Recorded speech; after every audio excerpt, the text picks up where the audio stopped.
Good morning. Today is Wednesday, June 10th. This is another edition of the Market Commentators, a podcast brought to you by the Milwaukee Company.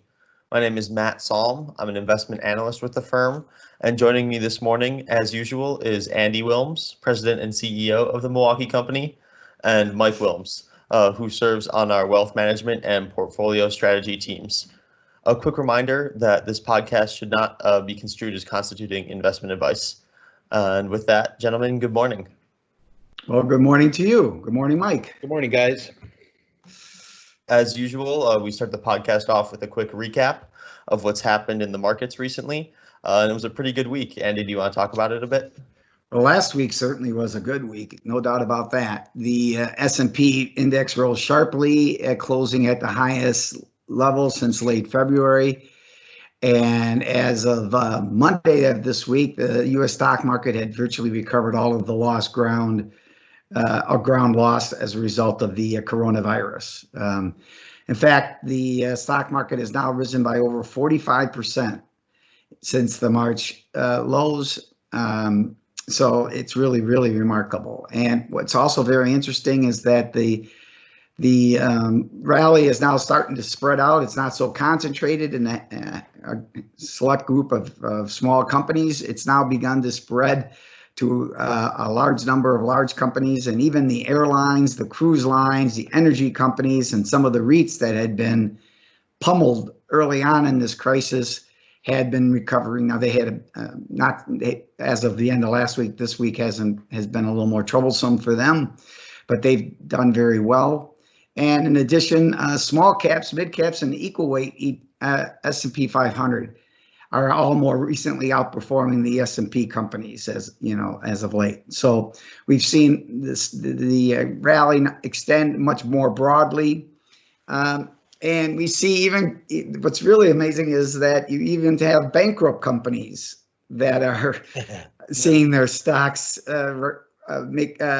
rally, which is hard to understand. But it's really, I think, a matter of retail investors been diving into these shares in hopes of making a quick buck, and but it's hard for me to see how these companies that have already filed or are in process of filing for bankruptcy, how anybody who invests in the equity now is not going to ultimately be wiped out. This reminds me of the old tulip thing, way back in the 1600s, where something's valuable because it's valuable. So people here are just trying to, trade these and make a flip before the fiddler has to be paid, it seems.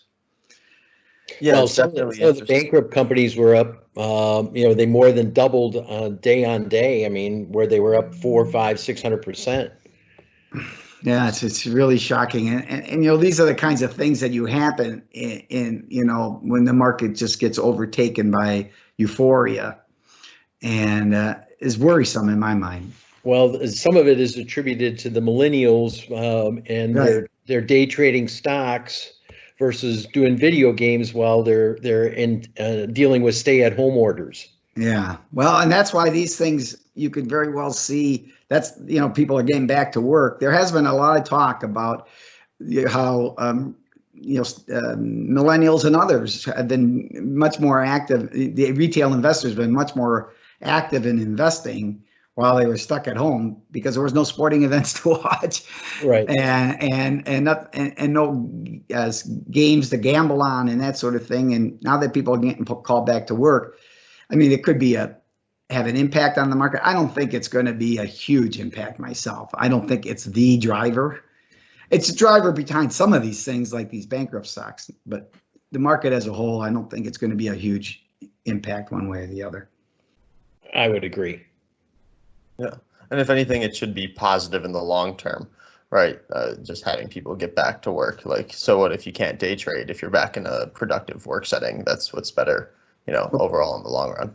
Yeah, we all need something to keep us entertained, But Matt, why don't you update us on what's going on with COVID-19? Because there's been a lot of news on that front the last week or so. Yeah, the pandemic is certainly not slowing down globally. In fact, we had the highest number of new cases in a single day recorded on Sunday, according to the World Health Organization. And I haven't checked the data yet, actually, from yesterday. So that might be outdated already. But point being, cases are still spreading rapidly in many parts of the world. In the US, it's a little bit of a more nuanced story where it still seems like on a countrywide scale, we've passed the peak of new infections, but there are at least 19 states right now where infections are rising. And so it really depends on where you are in the country. And then, there are some places, or probably most places, that are relaxing social distancing, some to a very large extent. And it's going to depend, on a more local epidemic rather than on what's happening in the entire country, right? What's happening in Wisconsin just has no impact on what's going on in California. So. And you mentioned what's going on in Wisconsin. Many of I know listeners are from here, so I'll just mention briefly that, the number of testing has gone up dramatically, and the number of positive tests has dropped precipitously. So on a percentage basis, we're down to less than 2% for the first time. Less than 2% of the people who were tested for the first time have come down, have been confirmed having tested positive. Now, the point being there is that that's really impressive, because remember, you're not testing everybody, right? You're only testing people you think are sick. So it's not that 2% of the population is infected; it's 2% of the sick population is infected. So if you have 1% of the population sick, or 2% of your population sick, and you only have 2% of the sick population testing positive, that's a very, very small percentage of people. The number of people diagnosed is going up because there's so much more testing going on. If you test 1 million people and you have 2% positive, that's more cases discovered than if you test 100,000 people and you have 10% positive, right? So, that's all good, but I think this, there are states like Florida where, again, you had a major increase in the number of cases, but a decrease in the percentage of tests that come back positive. So it's like you said, it's a very nuanced story, but when you look globally, it's much scarier, and that's where I think the biggest threat to the United States now is. Even though we have our terrible situation here that we have to deal with, I think global problems could very well circle back to us, just as it started in China and circle back to us. So yeah, well, I think a couple of key considerations as they've accumulated data and dealt with the people that had unfortunately contracted the virus. The treatment techniques are improving, and the use of several different drugs and the time at which each drug is given, where it has the most benefit in the cycle of the virus. The mortality rate is dropping. The infection rate might be fairly static, but the number of people that are actually dying from the disease is dropping. So, I mean, there's a positive there. Not that you want to see anybody contract the disease, and you want to limit its spread, but at least treatment is getting better, and they're beginning to understand down to the level of blood type actually has an impact on your potential of contracting the disease. People with O type blood have a much lower probability versus somebody with A or B. So the amount of resources committed to treating the disease is really starting to show some benefit. Yeah, that's interesting. Yeah. One other thing I came across this morning that I thought was worth mentioning is that in addition to standing 6 feet apart from other people and wearing a mask, there was a recent study published in The Lancet that eye protection is actually quite useful in reducing transmission of the virus. So normally I only wear these glasses for speed skating, but I think next time when I'm at the grocery store, I might have to crack them out and just be a little bit safer. Look quite dashing. They really look good. When you're standing on the Olympic podium, you make sure you wear those things. It'll do a lot for your PR. Can I borrow those the next time I ride my motorcycle at night? Sure thing. I'll send you a link on Amazon. There you go. I'm gonna suggest we jump ahead a little bit because I want to throw out a question, do things a tad bit differently here, and just throw out a question to you guys, and then we can kind of feed in some of the other points we were going to make in our course of our discussion. But the big question I think that our listeners are going to want to hear our thoughts on is whether we are in the midst of a new bull market. Is this really a new bull market, or is this a dead cat bounce type of thing? Where you're still in a bear market, but you have a rally in the midst of a bear market. I mean, some could argue we never were in a bear market. It was we've been in a bull market continuously with this little fluke that came in between. So however you want to classify it, I guess the question is, is this bull market likely to continue for the long term? And Mike, I don't know if you want to take a crack at answering that question.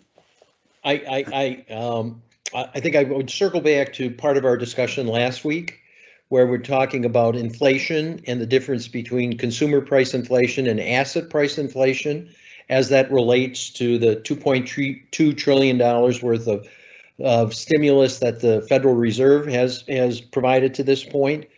And this is in my humble opinion, an example of the proverbial punch bowl, where the Federal Reserve has started to pump money into the financial system in the form of their asset purchases.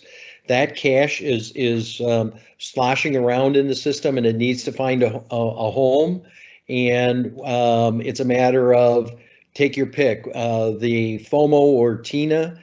There is no alternative or fear of missing out. That cash is coming into the equity markets. And I think that's had a lot to do with some of the move higher. It's really going to be critical what the Federal Reserve says after their meeting today. Are they going to remain in a very accommodative position? That'll have a huge impact on the market either later today or in the short term. I think as long as the Fed is accommodative, the potential for retracing the lows we saw in March would be a fairly low probability. Okay, good. Matt, did you have anything you wanted to add to that? I think what Mike said about the Fed being accommodative is very, very important for, the bond market as well as the stock market. The only thing I might add would be that I would really want to see, I think, Q2 corporate earnings before confidently saying, oh yeah, we're in a bull market or even just a stable trending sideways market. There's a lot of data that's going to be coming out that I think could result in some pretty sharp downturns for certain sectors.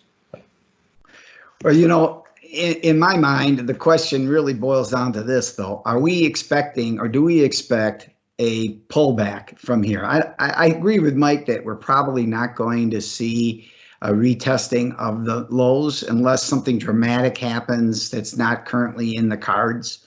And there are things that could happen that would cause that, like a really bad breakout of or second surge of the virus. I think we're going to be very reluctant. The governments are going to be very reluctant to reimpose a lockdown. But if it was bad enough, they could. And if you had a second lockdown that looked, I think that could cause a retesting of the lows, but I don't expect that. And I think, there is some basis for the current rally, right? It's not without merit. It's not just being driven by millennials sitting home day trading. The economy's been opening. You pointed out there's been massive stimulus injected into the economy. Employment's picked up at a rate that's never been seen before. COVID-19 treatments are promising and coming along much quicker than people expected. In the U.S., the COVID-19 spread is slowing, and you have these incredibly low interest rates that make stocks really the only game in town for people trying to make some income, or just try and make some return. So, I'm not saying that the rally's without merit, but I do still see the potential for a possible 10 to 15% drop from where we are now. And, one of the big things is the unemployment figure. The PPP loans, the restriction on how many people you have to employ, that's going to be running out pretty quickly here. And once that comes out, employers won't be obligated to keep people on their payrolls if they don't want to repay the loans. That could have a major impact, in my mind, on the unemployment rate. We could see the unemployment rate surge again, and I think that would be bad for stocks. And the stimulus in general is ending. They've been markets priced in the fact that there'll be more stimulus, and Congress will agree to do that. I'm not at all certain they will. I think that the Republicans, Democrats want to stake out different positions before the election occurs. And the Republicans want to say, we've stimulated enough, we're being fiscally conservative, and if we're right, that'll be good for us. If the economy can continue without a whole bunch of additional stimulus, that'll make us look good and bode well for us in the election. Democrats want to say, no, we need more, we need more, we need more. And so they can point their finger at the Republicans when they don't give more and the economy goes to hell. So I don't know if either side truly wants more stimulus, because they each want to have a position that they can show the other side was wrong. Another thing that really concerns me, and I think this is a major factor, is the collapse in demand. If you don't have stimulus, if your stimulus slows down and you don't have consumer demand pick up dramatically, which I don't think it necessarily will, right? People are nervous. You live through something like this. I have clients that lived through the Depression that still are saving money because of it, right? You experience something like this, your psyche, it's scary. You get scary and you spend less money. So I don't know that demand is going to come flying back. I think valuations are extremely high again, right? And when you look at the current valuations, they're right back to where they were before this all happened. And before there was any coronavirus concern, people were saying we're due for a bear market because valuations are so high. And then you have this whole election risk and social unrest and the potential of second wave. Geopolitical problems. So to me, I think the risk of a pullback from here remains quite high. I'm not predicting it because I'm not in the prediction business. I don't have a crystal ball, but I would tell you that it's something to protect against. And if you have, I would suggest if you have if a short-term drop in the market over the next 12 months of 10 to 15% would cause you heartburn or really keep you up at night, then the idea of reducing allocation to equities continues to make sense, because one thing I know for sure, as stock market prices go up, investing in the stock market becomes more risky. That is beyond a doubt. And so if you want to maintain a constant level of risk, you should and this is what rebalancing is all about, right, guys? When you rebalance a portfolio, you sell what's gone up and you bought what hasn't, because that's how you maintain a more constant level of risk. So end result, my advice would be, if you haven't rebalanced your portfolio recently, maybe you want to reconsider, maybe that's a good time to do that at a minimum. And if you're not if you have an investment horizon under 5 years or so, or you just don't tolerate market volatility all that well, then I would suggest perhaps considering dropping your equity allocation from what your normal historic allocation is by 10 or 15%. So for example, if you normally want to be a 50-50 investor, a balanced investor, maybe reduce your equities to 40% or so if you haven't already done that as part of your rebalancing.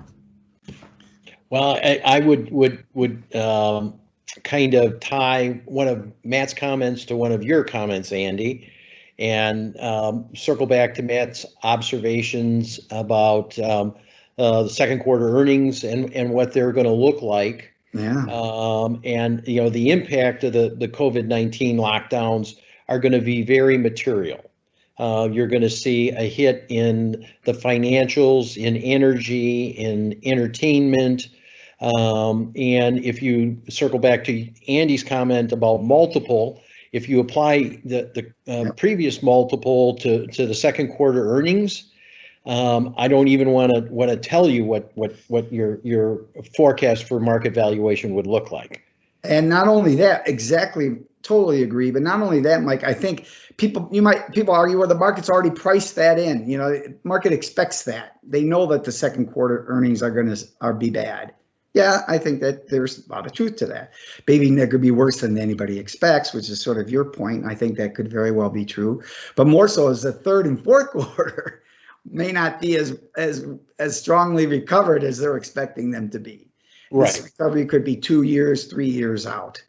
And so we could see, it's. Well, I mean, go ahead. An observation. I read something about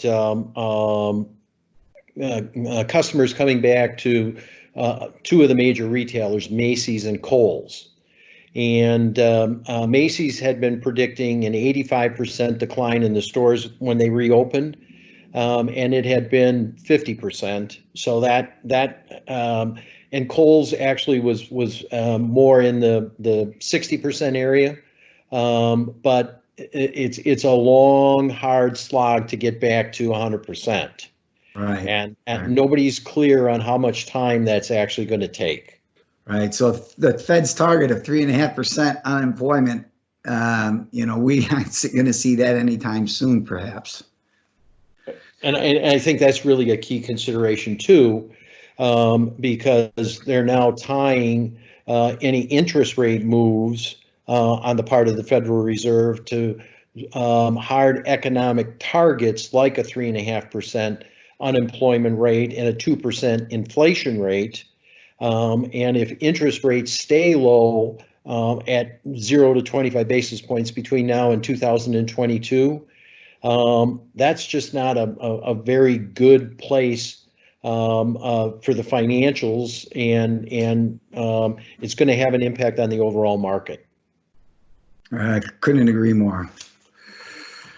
Yeah. So it's not all bad news, right? There's still trillions of dollars sitting on the sidelines, which could be drawn into the market, and markets can stay irrational a long time, so I'm certainly not predicting any kind of immediate correction. I'm just advocating risk management, as I always tend to do, and recognize that risk is now, because of the things we just talked about, risk is higher.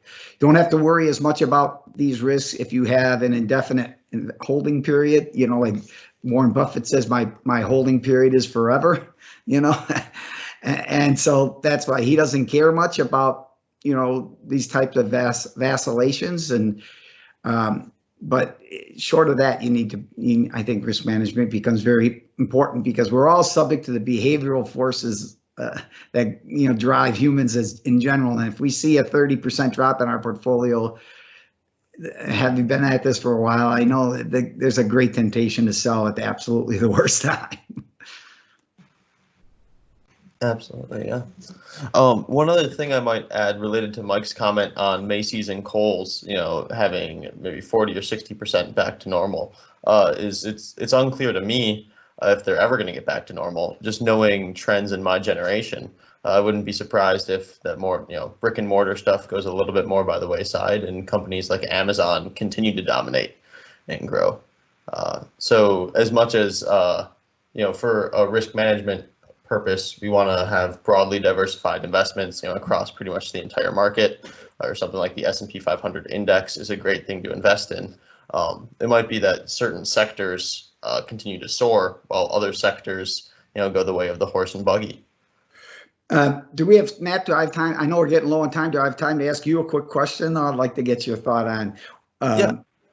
Do you think that the millennials will be able to, how do you think they're going to respond, these new investors who are buying into this market and have seen all these gains? How do you think they're going to respond when they live through their first real bear market? I wouldn't be surprised if a lot of people start selling rather early, simply because they would feel good about it. If they bought, in March or April when prices were low, and then, if things start to look bad, they might start selling just to feel good about, I booked a 10 or 15 or 40% profit. And they might think, I'm smarter than the market. because I got things right this one time. So I think that's definitely a strong possibility. Unfortunately, the market sometimes doesn't drop slowly. It sometimes drops overnight. Mike and I both lived through that. Yes. So what happens when the market's down 20%, when like it was one time in a day, which I'm not predicting, but I mean, how are they going to deal with how do you think they can deal with a very, very precipitous drop that goes so quickly that they don't have time? Are they going to say, "Oh shoot, I missed it. I'm going to hold on"? Are they saying, "Holy crud"? I'm gonna have to sell now before things get worse. I suspect it could very well be the latter, unfortunately. So they may not have the opportunity to, oh, okay, I was up 50%, I'm down up 45% now, I guess I'll sell. Oh, it might be, holy, I was up 50%, now I'm down 10%. And then the panic really gets in. And my concern there isn't so much just this one period of time, but if you have a bad, that's what happened to a lot of the senior older clients, people who lived through the Depression, would never invest in stocks again because they got burned once. It's like old burn me, fool me once, shame on you, fool me twice, shame on me kind of thing. And Mike, I know you know that too. I mean, there's a lot of people who lived through the Depression that would never invest in stocks again because they lost a bunch of money one time. And this is what I don't want to happen to the millennials. I hope the heck that they are understand, and Generation Xers too, for that matter, realize that, even if they end up not doing so well in this immediate future, they should focus on the long term. You guys can take the most risk. Yeah, you're the least you should be the least inclined to sell. Should be, yeah. But that's what I don't know that that'll be the case, unfortunately. Yeah. Thank you guys both so much for joining this morning, and thank you everyone for listening. If you enjoy this conversation, please consider subscribing on YouTube or on Spotify or wherever you get your podcasts. Also consider following us on Twitter at the Milwaukee Co. And if you like this content, we produce similar stuff but cover even a wider variety of topics in our weekly newsletter, which comes out on Fridays. So you can subscribe to that on our website. And if you have any questions, feel free to reach out at firm@themilwaukeecompany.com. We'd be happy to discuss some of your questions on this podcast. And we're also always happy to meet with people who are interested in talking. So thanks again for listening. And Andy and Mike, hope you guys have a good rest of your morning. Have a great day, guys. Thank you. You too. Bye-bye. Bye. This podcast is for general informational purposes only and is not intended to be a solicitation, offering, or recommendation of any security, commodity, derivative, investment management service, or advisory service. Nothing in this podcast constitutes or should be understood as constituting a recommendation to enter in any securities transactions or to engage in any of the investment strategies discussed. Viewers should consult with an independent financial professional or independently research and verify information presented in this podcast before